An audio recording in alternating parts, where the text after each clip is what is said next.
Hey everyone, how are you? I am so glad to see you tonight. Well, there is a lot going on, and our panel tonight is going to try to weigh in on the debt ceiling discussions that have been going on between the Speaker of the House and our dear President, Mr. Biden. So, welcome back to What is the Ask? We're a panel of five friends who get together every other week to discuss political, educational, health, and economic issues that are important to Black people. And this is all before the 2024 presidential election. That election, as I want to remind you every time we get together, is Tuesday, November 5th. So, what are we asking for in exchange for a collective vote? So, tonight we're going to discuss what I think right now is the hottest issue out there, at least in the last week or so, the debt ceiling. So, what is it? How important is it to the overall fiscal management of the United States? And is it a big deal if we default? Some say let it happen, and others are saying the house is on fire, the house is on fire. So, did President Biden do the right thing in this deal with Speaker McCarthy? Because I do believe, I do declare they came up with an agreement. So, we're going to ask Alton tonight to help us understand why is this discussion so important in general, and why is this discussion so important for Black folks like us? Alton.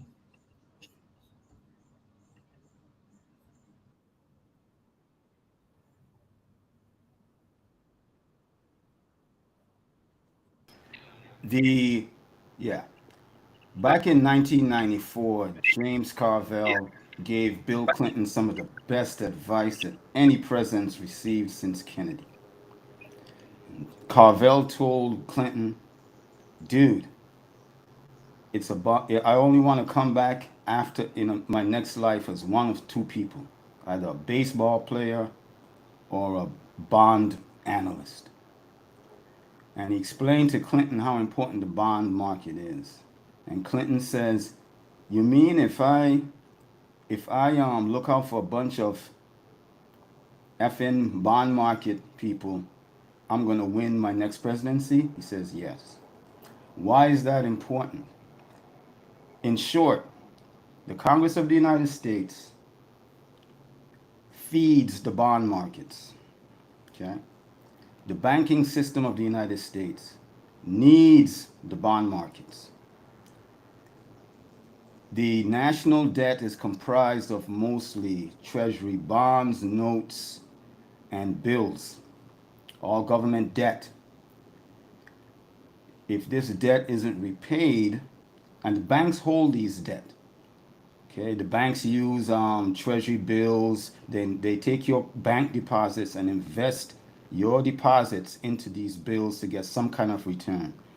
They invest long, they borrow short, i.e., they borrow from you through your deposits.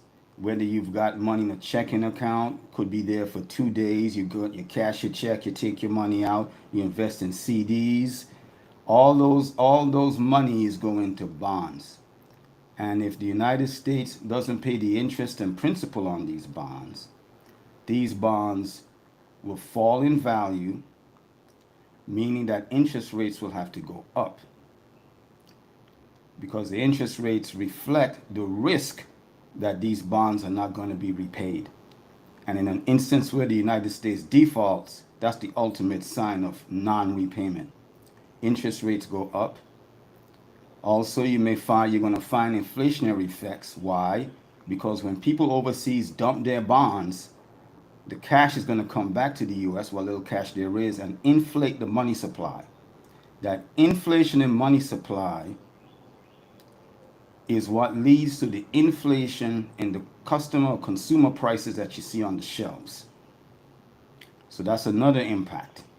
So what would happen if the US defaults? The banking system will crash. You got a very little tiny taste of that back in March when you had a couple banks out west, and I think one in New York, when when there were runs on those banks and they went into receivership and what have you. The value of the bonds that they held fell when the Federal Reserve started raising rates. So just imagine rates going up in a scenario where the bonds that the US issues are not repaid, the risk of non-payment goes up and is reflected in interest rates. That will drive down the value of any bonds that you hold. That will definitely drive down the value of your homes. Jeanette wanted to tie this into to how it would impact black people as a very small example. In '08, during that crash, yes, housing values fell. They were falling like a rock. In South DeKalb, where it is a higher proportion of blacks living, South DeKalb County in Georgia, those residents did not see the recovery, the speed of recovery that their white counterparts saw in the northern part of the county. So, when it comes to blacks, the immediate impact will be on wealth. And if you hold most of your wealth in your house, you will see that impact. Also, for we non asset holders, wage earners, you'll see an impact as well. Because your employer doesn't have cash sitting around to pay you every Friday. You ask anyone in construction. I used to cash checks when I was a teller at a bank for construction workers that came in every Friday, and their employer's balance was always negative. Always negative. So, what do employers do? They go into the short term markets and borrow money so they can pay their employees until their money comes in. However, if you got interest rates going through the roof, it'll be harder for them to do that. So what's going to happen to you if you are just a non-asset holding employee? You're going to get fired. Now, is this going to happen? This doom and gloom? No, it's not. The U.S. always they always come to some kind of deal, and this happens. All. And if you've been living on this planet longer than the age of 10, you've seen this before. My issue is, when are changes going to be made to stop to prevent this from happening again? Who's going to benefit from this? Somebody always benefits in the trade. You got somebody going short, somebody going long. Corporations do not benefit. I got that one question before. They're having out there because they're insiders. They're relaxed that the stock market has been responding positively to this news of a potential deal. But the corporate form or entity, and they're really not corporations, but the businesses that, if you will, the markets that, if you will, that will benefit the most from this will be the banking industry. Why? Because again, Congress's main job, and I hate to bust the bubble of those out you who believe that the government is here to protect you. Lies. The Congress's main job is to feed the bond markets. So once those bond markets are fed with a deal, the immediate positive impact will go to the banks because their asset values will increase because the seas have been calmed. That's what's going on in a nutshell with this debt relief. Well, not debt relief. With this increase in the debt ceiling, and this increase is a 2-year suspension of this debt deadline. So until January 2025 is what I've seen floated out there. So they're going to be kicking the can down the road past election. So whoever wins will have this to deal with. And lastly, Biden likes this because he is now, his political capital is increasing as long as he gets some kind of deal. He can go out and say, well, hey guys, I wanted a stronger defense too, and y'all are giving me at least 11%. I'd like more. So he looks good to the conservatives and those in the middle. McCarthy looks good because he was able to strike a deal with the president. They're both shown they can work together. Joe Biden would like and will likely enjoy nothing more than having the left keep their damn mouth shut. which they will, because they need this extra money to buy the goodie bags that they've promised to their constituents. So, in closing, government wants two things. One, when it comes to money, money to wage war and money to buy political favors, which it does when you go and vote for all the goodie bags that government promises. That's what's going on here. It's it. You're not going to hear from me anything about, oh, altruism and lovey-dovey, and we've got to do things to keep the world safe. No, bullshit. Congress is about feeding the bond markets. Period. That's it.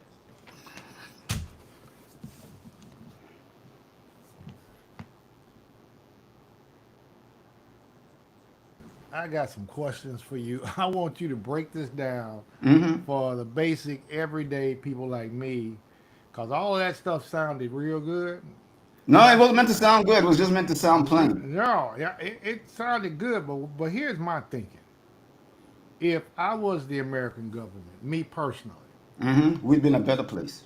yeah, no. But what you're saying is that all I would do is just keep opening credit cards so that I could keep spending. Isn't that what you're saying? To an extent, but here's the kicker. We the average person should not and cannot compare how they manage their finances to the United States government. That is a Madison Avenue marketing scheme that they've put into people's heads for years. You know Right. why? And here's the difference. The United States government can go, Joe Biden can call up Jerome Powell, which he already has, and is it John Williams, the president of the Federal Reserve Bank of New York, and say, listen, me and Kevy, we're coming close to a deal. Janet needs you to go ahead and start printing. We can't print. The government can. The government can print money. We are capped as households when it comes to credit at our income. The United States government depends on the taxpayer for yes, the taxpayer for income, but when it comes to bringing in revenues, it's not only tax income, which they obviously don't have enough of. They also go out there and they print that money, and they say, hey, we've got new bonds, interest rates are a little higher, but hey, Saudi Arabia, hey, China, if you want to come back and buy some bonds, no, we've been getting rid of your bonds, we don't want them. That's how the world works. They can Okay, print money. We can't print money. That's why we're okay. not. That's why. So Yeah. so take me to the next level then. Okay, and here's what I don't understand. I'm gonna go back to my household situation and say this. Let's say I can't pay the house note because I've been spending a lot of money going out partying. Wouldn't it be prudent for America to say, okay, let's take some money from over at this pot right here, like the party pot for me and for them, the military, and apply it against the debt? Why can't they do that? Um, Because the military. the military is gonna say, "Hey, remember that guy John Kennedy? Who do you think took him out?" The military is gonna say, we really can't secure that trade routes in the South China Sea that you've been bitching about. Maybe we can't protect those bases we have in Germany to protect them from whatever. We really can't deliver on that stuff. And worse yet, those benefits that I owe to Alton's nieces because his brother was in the service, we may not be able to deliver. We may have to start selling some assets, which is the nuclear bomb option that they've mentioned. That's what would happen. So so they're gonna they're not gonna go to the military and say we're gonna cut you back. They're gonna say, wait a minute, we just celebrated Memorial Day. Is that really politically feasible? That's the problem. So they can't So So, so, so, so they solve it by increasing your taxes and issuing bonds. I don't know when they're going to do it, but probably next week, so that they can bring in the revenue to make up for the shortfalls. Or well, not so much shortfalls because I don't want to confuse this with the budget, but bringing in that extra revenue so they can make those principal payments and make those interest payments. That's what this is all about. So you're actually recommending that, given that there's a deal on the table that will likely get passed, although I'm hearing a whole lot of folks claiming they're not supporting on both sides. They're claiming not. I hear a lot of feedback. Is Yeah. that just me? If everybody would just mute for just a second.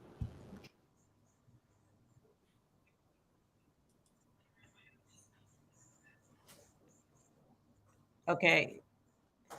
Mona, testing, testing, testing. Mona, can you mute for a minute?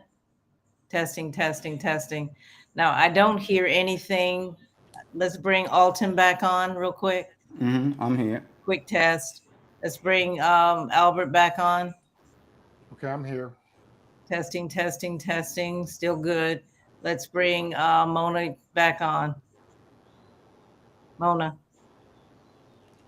Testing, testing, testing. This is better. Much, much better. Well, there it is. I'm not sure what it is, but I thought we had this solved. But you know, Alton, you said that, okay, now that we have a deal that will likely get passed, and we've got 2 years before we're back in a situation where we have to deal with the debt ceiling. You said you need to make some changes.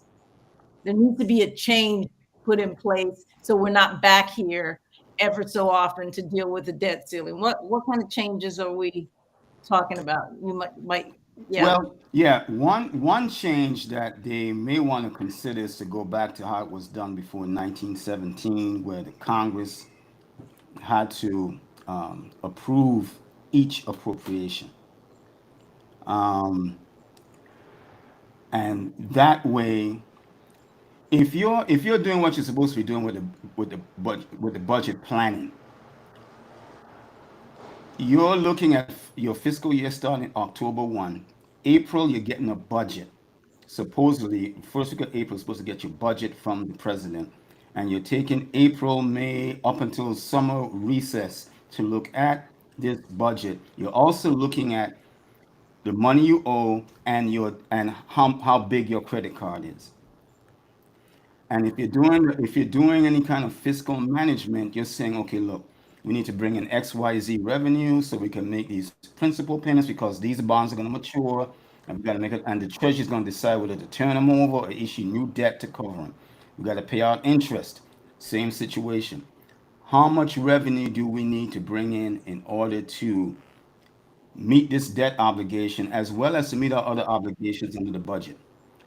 So just waiting until this debt ceiling is hit is not good management. You're taking too long. Now, politically, that's common sense fiscal management. But in a political arena, there's no such thing. What is the benefit of running up on this debt ceiling? Well, you can create this this Western ontology of good versus bad, and they don't like us because they don't want to fund blah blah blah. This is morphed or conflated into a budget issue. It should have been a budget issue on the front end. Right. They're on the back end, and this is what May. Here it is now. You're technically 6.5 months, maybe 6 months short. Is it 6 months? October, yeah, September. You are 3.5 months away from the end of your fiscal year, and you're still playing these shenanigans. Doesn't make any sense. This should have been taken care of when your budget passed, or when your budget went into play October 1, 2022. So it just sounds like you saying maybe this is a political move by both sides for one reason or another.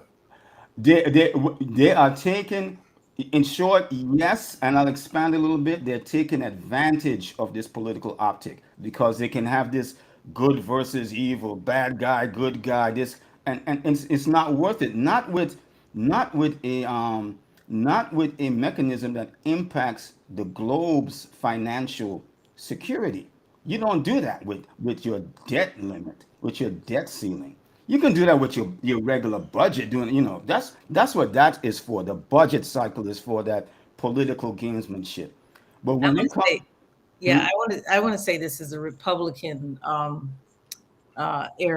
sort of a Republican issue. They are the one who's created this calamity, not the Democrats. But what I'm hearing you say is both. It's both. It's both. Again, Congress's job is to feed the bond markets.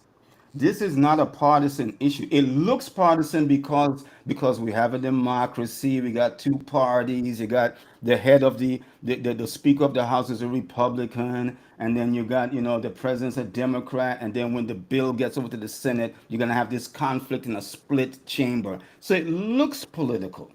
But this is not so. But this is not. This should not be treated as a political issue. People watching it should not be treated as a political issue. They need to treat it as this is a financial issue that impacts the globe's finances, that impacts investment, that impacts trade, that impacts the value of my house, that impacts the value of my stocks and bonds. This is what this is. Why? Because at the base, if we go to our good old Constitution, the Congress is responsible for regulating the value of money. This was written back in 1780, whatever. However, we are now in a system where Congress's money is 60% of the globe's money, at least. So Congress when money. so yeah, this Congress is responsible for regulating the value of money and coining money. That is their job. They've been kicking it down the can for at least 110 years when they created the Federal Reserve and moved a lot more of that responsibility to the Fed and in part to the Treasury, specifically the Office of the Office of the Control of the Currency. It's in their bailiwick. So Congress. so so let me throw something in here. Some time ago, when Muammar Gaddafi was murdered, the information around his murder suggested that Africa was trying to take itself off of the dollar as the standard for doing business, and that Yes, they were trying to move back to the old method of a true gold standard, Right. yes, and that the closer they got to that deal, America decided it was time politically for him to disappear, and they made yes, him disappear. yes. So that's the lead in to my question. You're suggesting that the world has to live off of the dollar as the standard. And if they don't live off that standard, what is the fallout? No, no, yeah. I wouldn't say that the world has to live off that standard. That's what I'm not. I'm saying that the world lives on that standard. Standard. Okay. So the immediate fallout, the ripple effect would be again with the world holding holding U.S. dollars in reserve because they need those U.S. dollars in case their merchants are short on cash. They can sell their merchants the dollar so that the merchants can take the dollar and buy U.S. or other goods. But if the value of that dollar falls, these merchants abroad can't negotiate trade. They'll have a harder time because getting that dollar becomes more expensive. So that is a small example of what the global impact is. Now, do they have do now does the world have to use the US dollar as a reserve currency? Well, that's the big conversation we're having now, right? That's the conversation that we're having now since at least February 22nd, 2022, when the Ruskies invaded Ukraine, and Biden said, "Well, we're gonna come on, man, we're gonna punish you for doing that." And then the Russians said, "Whoa, you're keeping us from our reserves." And then the rest of the world is saying, "Whoa, the U.S. you can weaponize the dollar like that?" Sure, we can. Come on, man, it's our dollar. We can do that. So allegedly, the world is considering moving to some other type of currency or as an alternative or adding an alternative currency because it's going to take a couple decades to say, well, you're going to get rid of the dollar. So, but that also then begs the question: then is America playing with the world to control the world because they know that people are looking at other methods of you as a standard for negotiating and trade? Yeah. I don't, the cynic in me says that this administration and the administration before, and probably the one under Obama, and really administrations as far back as Clinton, and it's scary for me to say this right now, but Bill Clinton is probably the best president that the U.S. has had in the past 50 years. But What? that being said, okay, no. But that being said, This is being these taped, guys, by the way. excellent, no problem. So, don't Alton Drew, he's crazy. What? Where's his book? Alton Drew Church. But where I'm getting at, what I'm getting at is, Did yeah, you is it being want done on, is it being done purposefully, the manipulation? I don't know.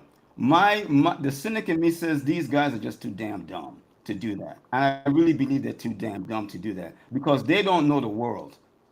Okay, they assume the world flows with them because they're the United States and they're a bunch of white boys educated at Yale. These guys are not that smart. However, if you go on the, if you take the opposite side of that argument, is what would be the benefit of them blowing up their economy just to allow for a just to allow another reserve currency to at least share the pedestal. The only thing, however, I'll say this, and then I'll got Syria to jump in. This president and the last one have been making efforts to beef up U.S. manufacturing to bring it back here. right? Why? Because if the US dollar is challenged, where people say, we don't need your dollar, therefore we don't even need your labor, how are people here going to eat? Because the only thing the US exports is, thoughty knowledge stuff. Like I'm sitting on my laptop selling intellectual property because I'm writing emails. The American labor force, the professional labor force is dumb. I'm gonna put it out there, they're stupid. Okay? So if they're gonna eat, because they're gonna get fired, if this goes to its logical conclusion. So what do you do? Right. How are you going to feed these people? Well, the United States can still build. It has intellectual property. It has capital. It has infrastructure. It can still build. It can still manufacture. That's what Trump knew. That's what Biden knows. So in preparation, you prepare this economy for that possibility that the U.S. dollar is no longer needed. So how does the U.S. stay in play? It has to have an economy that's 10 times stronger than what it has now. It has to have it has to have an economy that brings 10 times the amount of value right now, so that the world says, even though we don't use their dollar, we still need them.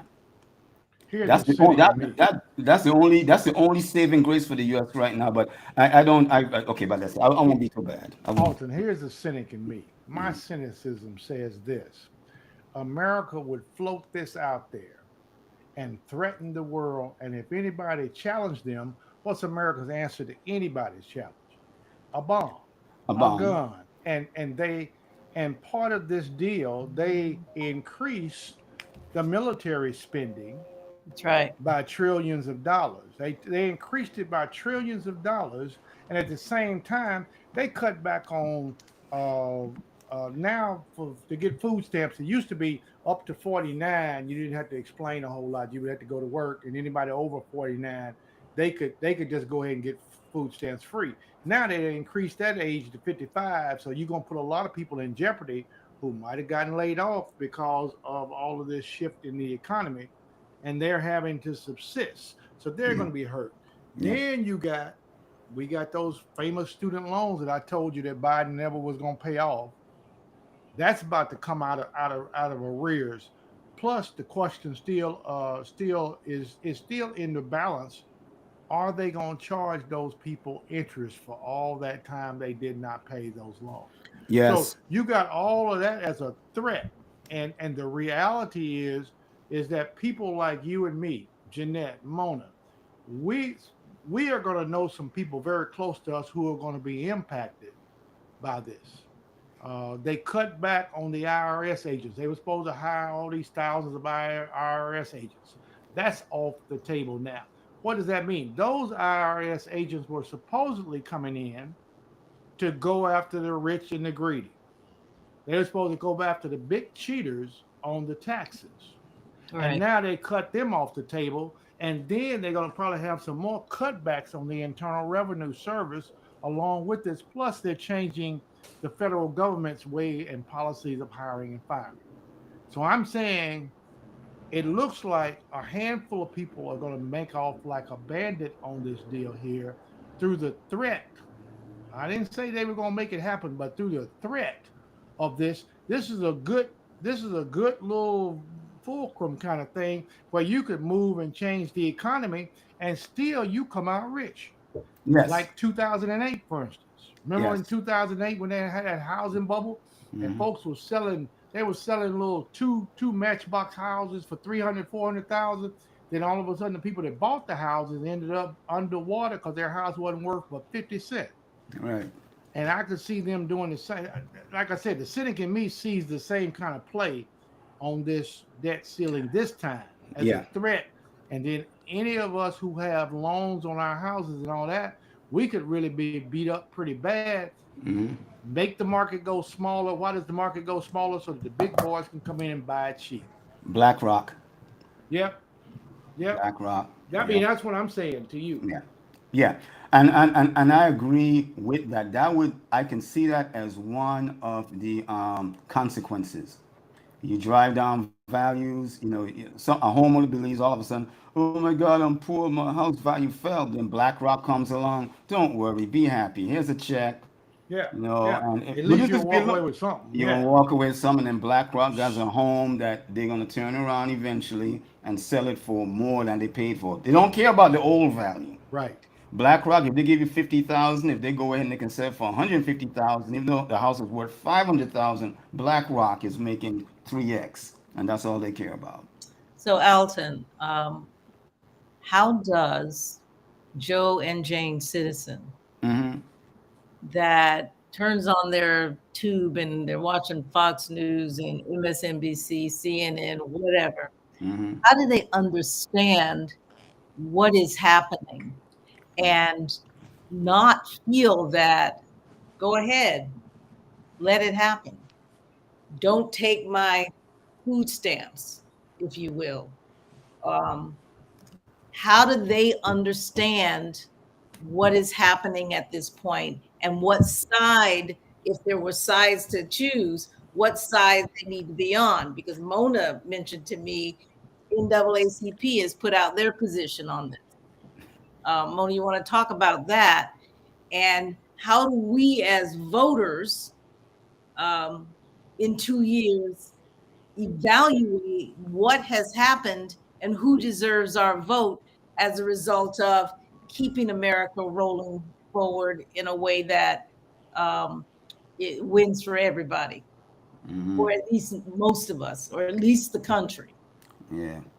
But Mona, Come what on. did you were sharing something from NAACP on, in terms of their position, because we've got to come away from this thinking, while Biden did a job, he deserves my vote, or Biden did a bad job, he does not deserve my vote, because everybody is framing it in different ways, to the point of comparing it to my own household in terms of how I manage the household. And you're saying that's a mistake. Don't do that. It's different. Um, but Mona, what does NAACP say? And then tell me how Joe and Jane can kind of get through this with an understanding of whether or not the person that they voted for is winning or losing in this deal.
Yes.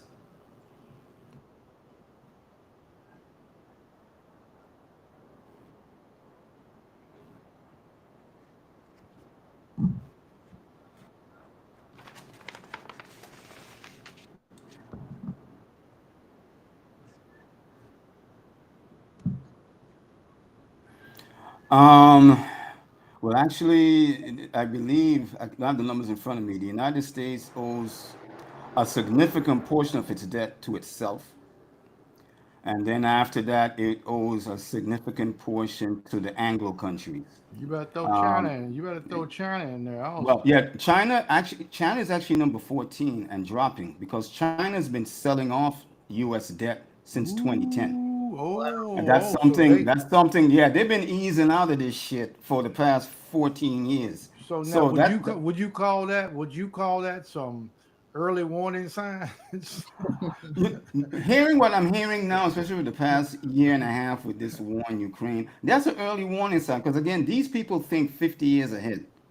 So for them to start selling bonds and sending cash back here, and driving up the money supply, that's an inflationary move. Now, it's not too noticeable, i.e., the mainstream press hasn't been reporting on it, Yeah. but other people who either manage money or the YouTube scare posse, they've been mentioning that the Chinese have been reducing their bond ownership. However, when it comes to that list, I think who tops it is still the United Kingdom, um, a number of European countries, and Japan, and maybe Mexico. Those guys are on the top.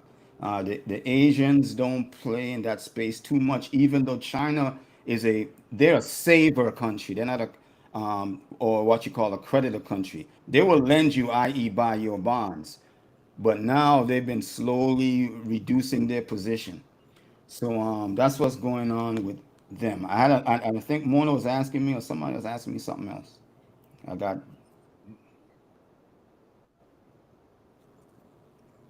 as a owner of the bonds of U.S. bonds. Yeah, and I don't know where they rank. I gotta look at the numbers again, but it wouldn't surprise me since the United States' major trading partners are Canada and Mexico. Those are the one and two partners, and then the Eurozone. The U.S. I look at this.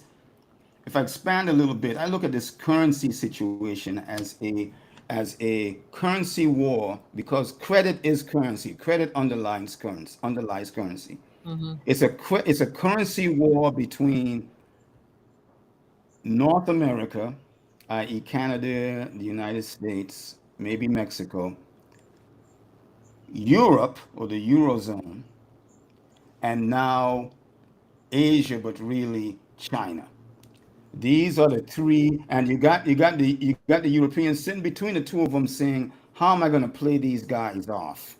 Because I need a certain amount of currency so I can pay Eurasia, i.e., Russia, for their energy, but I still need to play with the Americans. What am I going to where am I going to stand? Oh, I can go ahead and have my own currency, but when it comes to the borrowing, um, the investment, surprisingly enough, is coming mostly from the Anglo countries.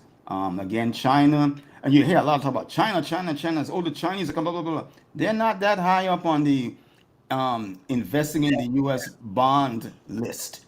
They just get a lot of they get a lot of hype because white people don't like Chinese people. Yeah.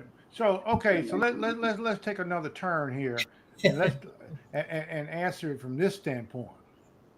What about me? Yeah, yeah, What's gonna happen to me out That's here? the question. yeah. That's Now, when I wake up in the morning, my grandmama used to say this, and I know we all joked about it, but it's true. When white folks get a cold, we get Yes, pneumonia. right, exactly. Okay, right. and Hmm. so I remember 2008. I remember 2008 we got our butts kicked.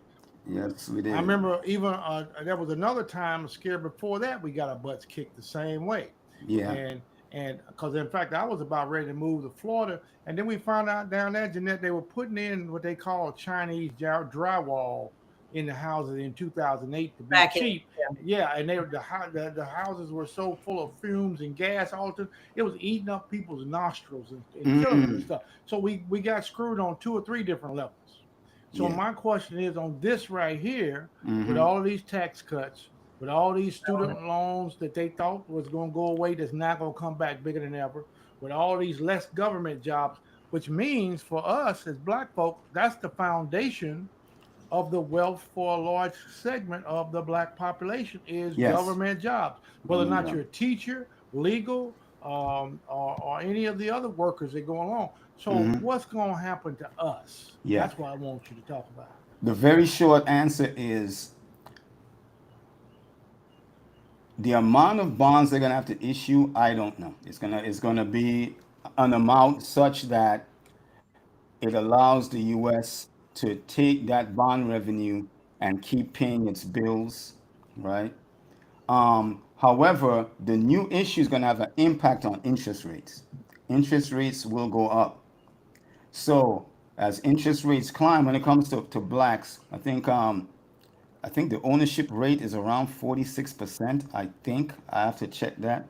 However, 46% on what? Ultimately. 40%, 46% of blacks own their homes. Oh, okay, okay, Okay. okay. So if your home is your major investment, the real estate agent said to you, oh, in 30 years it's going to be worth this much after you pay off, blah, blah, blah, blah, blah. But if you're issuing 30-year bonds with interest rates going up, and you have a Federal Reserve who meets June 13th, I believe, that's going to raise their rates again. That flows into the markets. What impact it has on you as a black homeowner is that your housing value is going to drop. So your ability to borrow against unexpected value is going to change because you have that house. You may want a home equity loan. You want to borrow against the equity.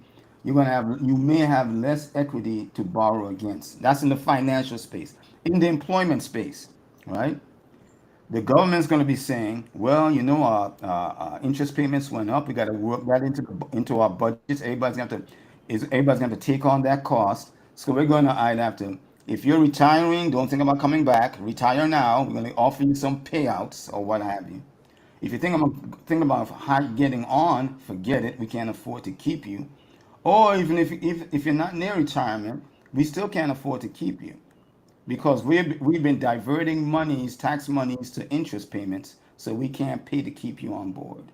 If you work in the private sector, the increased rates are going to flow from the government through an interbank market that is supervised by the Federal Reserve and into the loan system. What does that mean? It means that your children that are going out there hoping to borrow for a house are going to have a harder time. But more importantly, if your kids are working for anybody, big corporation, small corporation, one or two man firm, and they're looking at their cost of borrowing. Remember my construction worker example. Their cost of borrowing is going up.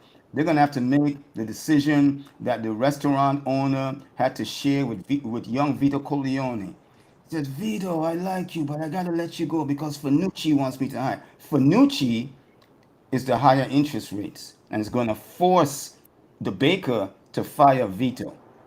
Mm. So the higher interest rates that these companies face, because again, you go to your employer right now and say, "Man, I need my money," like Mookie and do the right thing. Yo, Sal, I want my money now. Sal can't pay him now because Sal doesn't have the cash. Sal will have to go out and borrow the cash, and it's going to be more expensive to borrow the cash. So Sal's going to have to make a decision: do I keep Mookie? Yes or no? And if these interest rates are going up, it's going to more than likely no. And of course, we're on the bottom. And if there's technology that can replace us, we get replaced. Again, now, all of this may not happen and may not happen to any dramatic extent.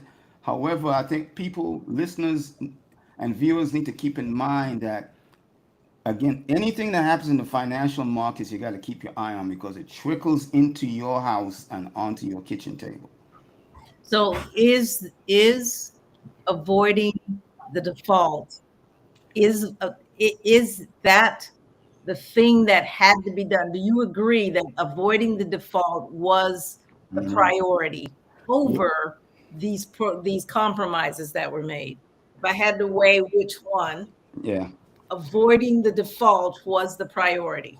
Whether one side compromised everything, the other compromised everything, or they both met in the middle,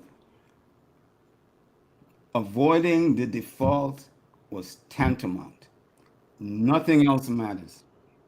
Nothing. If you live in, navigate, thrive in, try to survive in this system, avoiding the default is tantamount. For people out there on the fringe who want to burn it down right now, where you gonna go? So in You have 20, to recreate a replacement. But long story short, that is the priority. All the other noise you're hearing is just political noise. That's Right. really conflation. So Biden is patting himself on the back to say it could have been worse. I Yes. negotiated well to lessen the blow, even though there's going to be a blow. Avoiding the default was the priority. And that is the political narrative. And he's gonna say, and I said the same thing. Come on, man. I said the same thing back in 2020 that I can negotiate with these guys. And that's a oh, narrative he's going to use, and he's going to play that narrative when he goes out into the heartland and say, "Hey, I know, hey, middle of flyover states, middle America, you may not like me because I'm a Democrat, but you ask your Republican friends who was able to sit down with them and help to avoid a default that would have ruined you for years to come." so what's the Republicans going to say? Aren't they going to say the same thing or not? What's their In my position? opinion, the Republicans don't have to say anything. Because one is like, hey, we had to compromise, and we did. We're mature. We compromised with the president, and that's all they got to say, because they have no interest in saving or making it easy for Trump or whoever the GOP candidate is. They don't want them anyway. They are willing to go another 4 years with a man who's willing to negotiate with them and save the country's financial system than try to look so oppositional that they end up looking like, you don't want to look like the bad guy in a debt situation. A budget situation, sure. I don't like family values programs, blah blah blah. You could do that all goddamn day. But when it comes to a global financial situation that can impact not just your currency but other currencies around the world, oh no, Republicans will be like, yeah, you got this one, Joe. You good. We're good. Well, I mean, he's a Republican on the down low anyway, in my book. Exactly. So that I mean, I see him at his next inauguration do a spin around and then go ahead and put that sheet on and go to work. Yes. Because he ain't got to worry. He know He he's ain't got to done in worry. 4 years. He ain't got That's to what I worry. see. So I And guess that's the other win, Al. But again, yeah, that's the other win.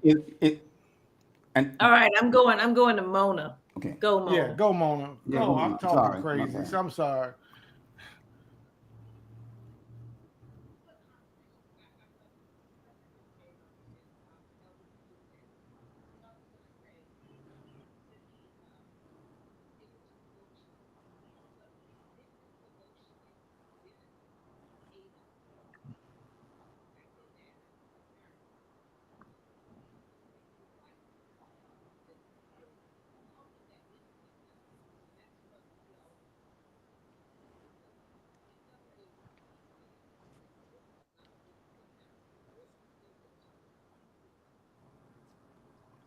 Are we getting screwed either way? And I know that Yeah, we getting Mona is screwed. asking for the specifics in terms of how it benefits ADOS. Although I feel like you're going to say, in general, just like everybody else, it benefits us. However, are there Mm, specifics, and should there be specifics in the debt deal for ADOS? And I'm almost saying no, but go ahead.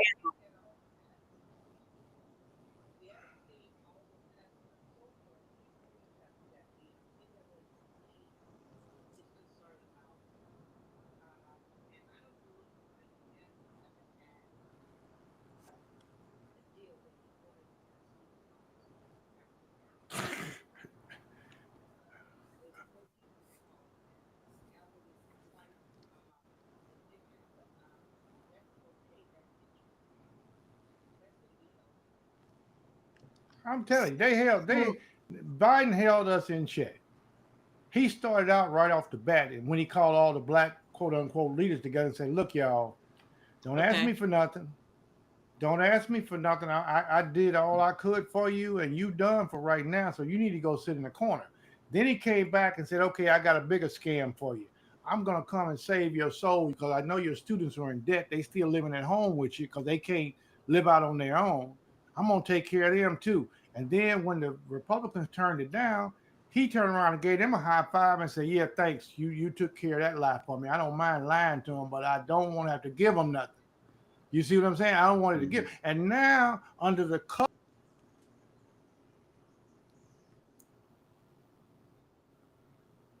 Okay, we can't hear you. man, I'm on mute and I'm just talking. I done made Yes, you 50,000 points here. Yes, Golly, I'm just really going. Oh, yeah. But what I'm saying is, Wait. So stop moving around where you mute yourself and you don't even know it. yeah, I just said I done gave you a sermon on the mountain that you could go collect from some members from. But I'm saying to you, I said he suckered us. He suckered us when he told them black leaders to go sit down somewhere. In when he first took office. He said, "Don't bug me. Y'all going over there and sit down." Then he came back and he said, "I'm going to sucker you some more by saying, I'm going to promise you this student loan thing because I know most of your students are still staying at home with your people. They can't even live on their apartment today down here, a 1-bedroom or a studio is $1,700." Yep. Same In here. yeah. And unless you making minimum wage ain't even on the table. You need 5 or 6 people on minimum wage. So he knows all that. So then he gets you to believe that he's doing you a favor by saving America, while at the same time hurting the very people that support America on a regular basis. The working man, the hourly worker, the part-time worker, all of those people who are living on food stamps, who are living on basic everyday utility, that's who's going to be hurt by this. But the majority of those people living on food stamps are white folks, and they are in denial. They don't think that it's them that are being hurt because they vote for that mess. I don't care. I don't care if every one of them wake up the next morning and have to go rob to get some bread and food. They'll learn fast. I'm saying I'm saying us as black folk. Just like, when they came in with Social Security, they took time to rig it so that black folk did not get Social Security. They rigged it. They looked at where the marketplace was. They looked at who was going to get the most out of it, and they rigged it. When it came time with VA loans, they looked at it, they rigged it. And I'm saying this looks like a rig. This looks like another play, because here's what's happening. Alton hit it on the head. When I go into work tomorrow, it's going to be 5 of us there. The minute this debt ceiling goes and then interest rate goes up just a little bit, it's going to be 4 of us still doing 5 people's work. And then a month later, it's going to be 3 of us still doing 5 people's work. And so we wind up on the street or back in the jail because we had to go out and rob to make life bearable. You see what I'm saying? So all of this is like one big snowball coming down on us more so. So I can see how NAACP might object, but they can't do nothing about it no more than anybody else can. Because to me, like I said, we better get our heavy coats ready because it's going to be a cold winter at the rate we're going here.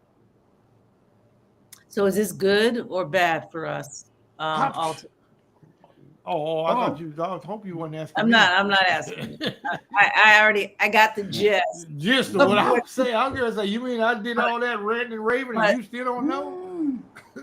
So I'm moving on to say Alton, who is looking at it from a much bigger. I'm a macroeconomist. Yeah, so. be a macroeconomist. I'll save them because I'm still boy.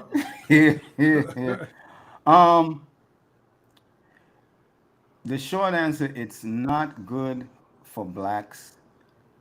In a political economy that runs on credit, it's not good for blacks. We don't have the income to pay principal and pay an increase in interest rates. I think politically, and this system is not going to change. I think, however, politically, I think the black approach has to change.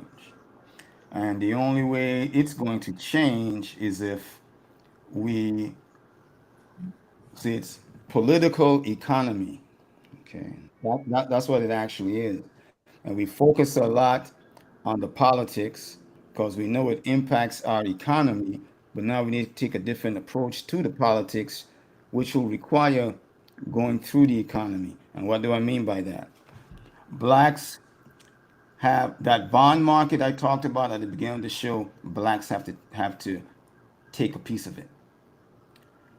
Every mosque, every church, every black household should have a bond account. And why? Not just because of any interest payments. That's not the real reason. The real reason is we own a piece of this bond market, and we've accumulated so much that if we dump it, you're going to get screwed. The blacks need to learn how to hold an economy hostage. And blacks haven't done that because blacks spend too much time trying to be incorporated into the loving arms of these people who don't care about you. It's Right. time to take it hostage, and you can do it in the way that they take it hostage. You own the bond market. So when Biden comes along and says, "Oh, guys, blah blah," blah, you can say, "Well, not only am I going to boycott the corporations whose PACs support you, I'm going to sell your bonds. I'm going to hit you in the pocket." That's how blacks have to move forward. They got to hit them in those two places. All those political action committees that support these people, Democrats and Republican, and own the bond issues. It could be 2%, it could be 10%, 5. It doesn't make a difference because it has a ripple effect when you take action with that bond market. We need our MBAs, JDs, PhDs to stop thinking about getting jobs with these guys and start creating institutions that manipulate this system because they have them. They got the investment banks, merchant banks, think tanks. We're out here. Oh, Mr. Biden, if do you have a no, Mr. Powell? Do you have an extra seat on your board of directors? Who cares, man? Create your own institution. You have 10 people that look like you on the board of directors. You have to worry about being on theirs. Hmm. That is and that is a long. I admit it is a long term play. That's a It's a play long-term that is a play. long term play. And if we're talking about our kids, we're talking about grandkids and what have you. That's the play that we have to make. And then again, when we get to the banks of the River Jordan, I said to my son Charles, Charles, here's the bond portfolio. This is the plan, not just for your household, but for your people. So you see them people over there? When they start acting up, you threaten them. You say, I own this bond portfolio, me and my people, and we will hit you in the pocket. Right. That's the guy who's supporting you, that pack. You're going to hit them in the pocket too. Yeah, That's that's the way. pretty macro and very long term. I do like the sound of it. But now I'm going to go to you, Albert, for the micro, for Black folks. For you, you're going to vote in about 500 days or so. How is this impacting how you feel about voting for the Democratic ticket? Look, I went to Red Lobster the other day. I'm still mad. I used to You're going go to in talk about there. Meat Lobster. Yeah, to make sure you understand where I'm going with this. I'm All going to right. tell a story. I got a story, all right, to make Tell sure that you story. understand. All So I right. go in Red Lobster, I order my usual, and when I get to the part about I want a salad, they say, "Oh, that's an upcharge." All Mm. of them. What do you mean that's an upcharge? I've been ordering this same stupid meal for the last 10 years, and now you got an upcharge on salads? What I'm saying is the economy is changing so fast for us. We're already feeling the pressure of what Alton's been talking about for the last year. Mhm. And in my mind, I'm still gonna go with the Republican because at this point it don't make any difference. They both running a game on us as regular citizens, controlling based upon what I learned tonight. See, education is dangerous for me because I remember that stuff. Alton says it's about them making money with those bonds. It ain't about the votes that come in, because whether it's the Republicans or the Democrats, they are still going to run those bonds and control it. That's why they pushed it out to 2025. That's a political move there. It is. Anybody remember when Reagan was running against Jimmy Carter and they had hostages over there, and Yeah. I remember and they went and negotiated, said, was let's wait till very after cool. the election, because that's going to have an impact on the future, and then we'll come and get those guys and give you whatever you want. That's Right. what this feels we like. got about 30 seconds. I Okay, need okay, you to so close this out. okay, I'm wearing red. I'm wearing red from now on. I ain't talking to y'all. I don't like that. I don't like that last. I'm wearing red from now on. Mona, you got any last words? Mona, last words.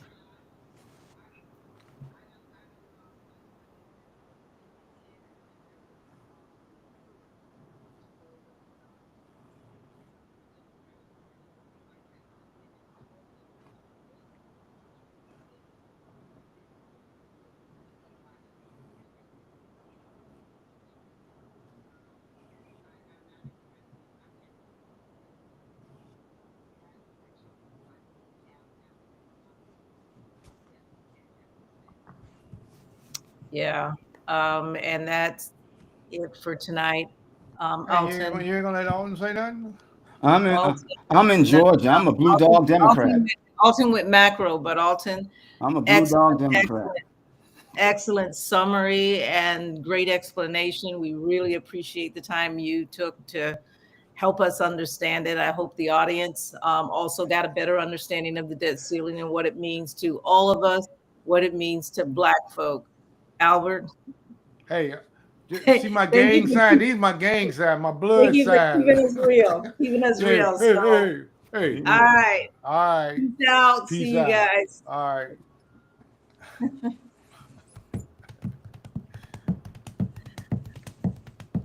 We still going?